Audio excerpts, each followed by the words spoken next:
Hello, guys.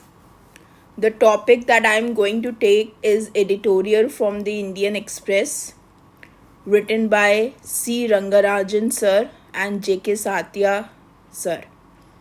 Rangarajan sir is former chairman PM EASC and former governor RBI, and Satya sir is professor of Indian Institute of Public Health, professor emeritus. The topic is more children isn't the answer to delimitation.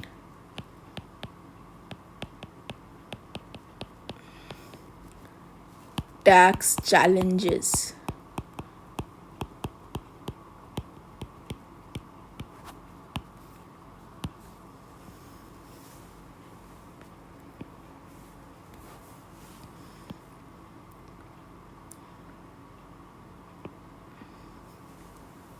See, recently the sample registration system, that is SRS, and the sixth round of National Family Health Survey, that is NFHS, released their results. What do they say about India's future population size? A University of Washington team had estimated India's total fertility rate TFR to be 1.9 in 2017, and its model showed that the population in India will peak at 160 crore in 2048. Population peak at 160 crore in 2048. However, this estimate is optimistic as SRS estimates TFR to be 1.9 in 2024. The UN Population Division periodically updates its population projections and has estimated that the population is likely to peak at 170 crore in 2062 and decline thereafter. In view of the recent data, this is perhaps the most likely scenario. Now, see, there is very gradual progress and the problems still persist. Sex ratio at birth was estimated to be 918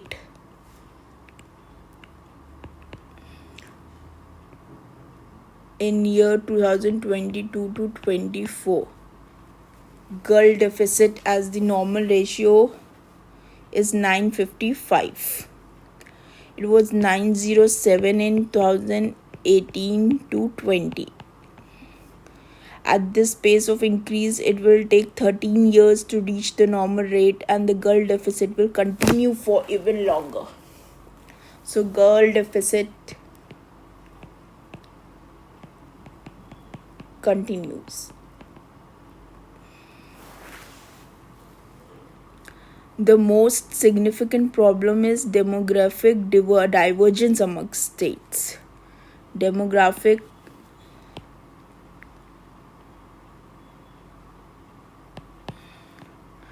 divergence among states.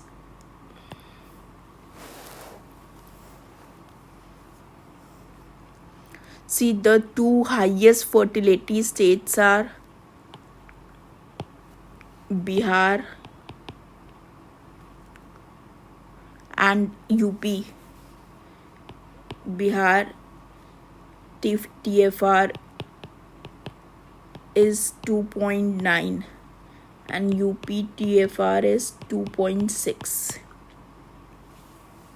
At the current pace of decline in TFR, Bihar and UP will take 18 and 10 years to reach the replacement rate of 2.1. So highest fertility states, low fertility states, decline in fertility of high fertility states. So you need to know these: high fertility states, decline in fertility of high fertility states, and low fertility states, increase in fertility of low fertility states. So the female population attended school was 73.7% for all India, but lower in Bihar and UP. Female population that attended school was 73.7%, but lower in Uttar Pradesh and Bihar. This is for all India. Uttar Pradesh, it was 70.1% and 64.1% in Bihar.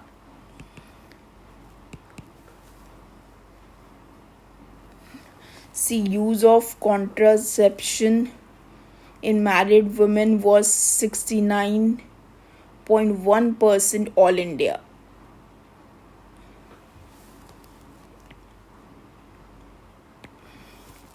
Use of contraception all India in women 69.1%, in Bihar 59.3%, and in UP 62.4%. So clearly we can say that women's empowerment efforts as well as family welfare programs to enable them to meet their fertility intentions need to be accelerated in these states.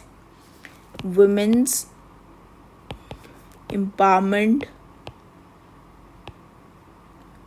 efforts so that they can meet their fertility intentions. These things need to be accelerated in these states. So now the question arises,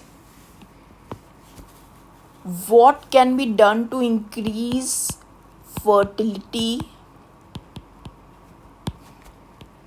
in low fertility states?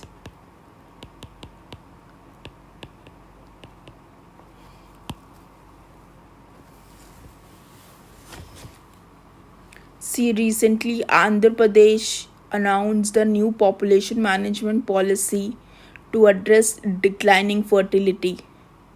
One-time payment of 30,000 for third child and 40,000 for fourth child, and a monthly nutrition stipend of 1,000 for third child, free education up to age of 18, and extended maternity leave. Now, researching all this,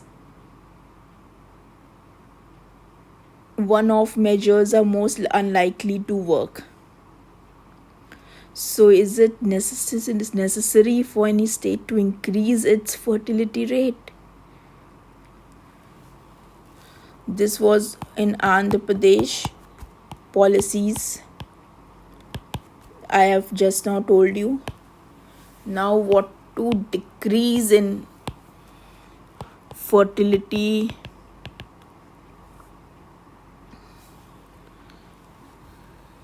in high fertility states.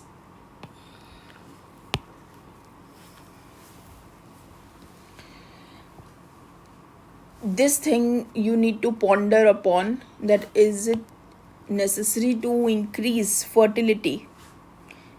Differential growth rates in population may have implications beyond the purely economic thing. Delimitation is a big question. Delimitation. No state wants to lose its importance in the political system. This needs to be tackled through means other than population policy. There is no case for any state to raise the fertility rate. We are still far away from stabilizing a population. Lack of population is not what is hindering the states from growing faster, but what is needed is to prevent the level of population from determining political clout. See, in case of tax devolution, the problem was solved by introducing two criteria: the level of population and demographic performance.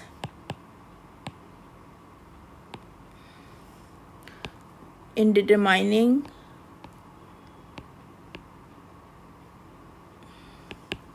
states'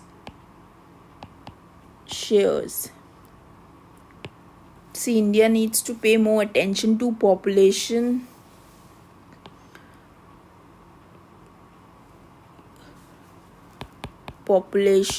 quantity and quality issues. The NFHS estimates of TFR for Bihar and UP are lower than those SRS estimates. TFR is total fertility rate and SRS is sample registration system. So fertility rate is low than how many have registered in UP and Bihar. So if this will quicken the time to achieve stability, we have to await census results to get definitive data on population issues. Census data on population issues. That's all in the article. It is needed to know that lack of population is not what is hindering the states from growing faster. What is needed is to prevent the level of population from determining political clout. Mark these words. That's all. Thank you.